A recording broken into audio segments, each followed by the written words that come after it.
Hello everyone, আজ আমরা তিনজন বেরিয়ে পড়েছি। যাচ্ছি সবার প্রথমে ডেজি স্কুলে। ডেজি স্কুল থেকে এবছর ইউনিফর্ম কালেক্ট করতে হবে। এলকেজি, ইউকেজি, কেজি 3 বছর যেহেতু একই রকম ড্রেস ছিল, তাই এবার যেহেতু ডেজি ক্লাস 1-এ উঠবে, তাই নিউ ড্রেস কিনতে হবে। তো ওদের স্কুল থেকে এবছর ড্রেস দিচ্ছে, তো সেটাই আমরা কিনতে যাচ্ছি।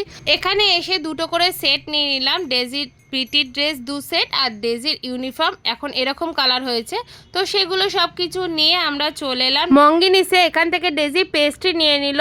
তারপর আমরা এখান থেকে চলে গেলাম হাটারিতে খেতে। খুব খিদে পেয়ে গেছিলো ডেজির, তাই জন্য আমরা হাটারিতে চলে এলাম। ডেজি স্কুলের চারপাশে শুধু খাবারেরই দোকান।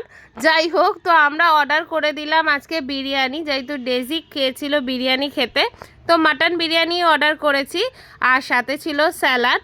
তো চলো ঝটপট করে খেয়ে নিই, খুব খিদেও পেয়ে গেছে। আর এমনিতেও কদিন ধরে আমার খুব বিরিয়ানি ক্রেভিংস হচ্ছিল, জানি না কেন।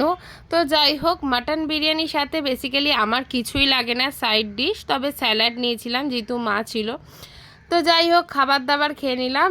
আর হাটারির বিরিয়ানি কোয়ালিটি ঠিকঠাকই ছিল, ভালোই লেগেছে। আর স্পেশালি স্পাইসিটা একটু কম ছিল বলে ডেজি খেতে পেরেছে, না হলে ডেজির বিরিয়ানি অন্য কোনো রেস্টুরেন্টে খুব ঝালই লাগে, যেহেতু একদমই ঝাল খেতে পারে না। হাটারিতে আমি যে কবার এসছি আগে প্রত্যেকবারই চাইনিজ খাবারই খেয়েছি, যেহেতু এটা চাইনিজ রেস্টুরেন্টই স্পেশালি।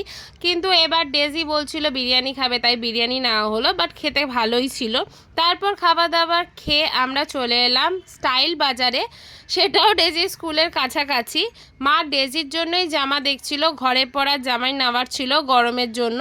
আর ডেজি যেখানেই যাবে সেখানেই ওকে হাতে কিছু একটা নিতেই হবে। এত খেলনা ঘর ভর্তি রাখার জায়গা নেই, তা সত্ত্বেও ওকে যেখানেই যাক না কেন খেলনা কিনতে হবে। আর মা এখানে এই টপগুলো দেখছিল আমার জন্য, তো আমি ফাইনালি এই টপটা নিয়েছি।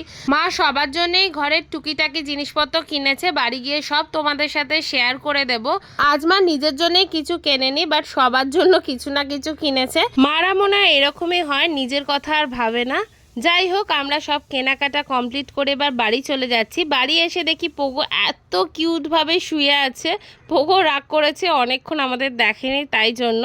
তোমরা কি ভাবছো শুধু মানুষের রাগ হয়, ওদের রাগ হয় না? ওদেরও কিন্তু রাগ অভিমান সব কিছুই হয়। এবার দেখো আমরা কি কি কিনেছি। সবার প্রথমে এই বোতলগুলো কিনেছি। বাবার জন্য এই টি শার্টটা নিয়েছে মা, আমার জন্য এই ক্রপ টপটা নিয়েছে, ডেজির জন্য দুটো টি শার্ট কিনেছে রেড আর গ্রিন কালার, খুবই কিউট দেখতে।